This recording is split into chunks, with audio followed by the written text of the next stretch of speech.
All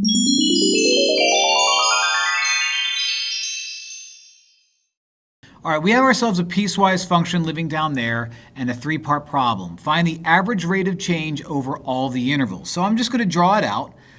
It looks like we have just basically a coordinate plane. Every block goes by 1, so the average rate of change for this first interval is going to be down 1, 2 over 1, 2. So down 2, right 2 is a rate of change of -1. Now we're going to go up 1, 2, 3 over 1, 2, 3, and that is an average rate of change of +1.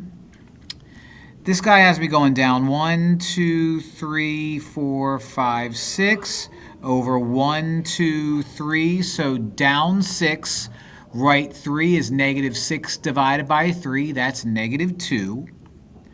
And this guy has me going up 1 over 1, 2, so that's a slope of +1/2. Average rate of change and slope, same exact thing.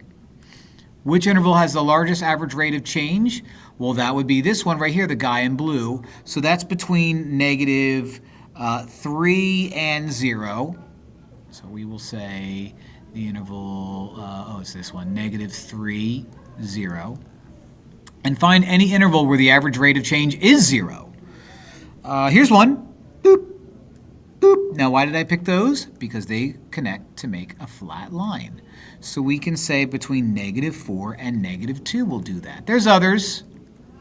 Like I could have done -2 to 1. I could have done -3 to, 1.5. Plenty of options here. Here's one, plenty of options, but that's just the one that I chose, so that's what I'm sticking with.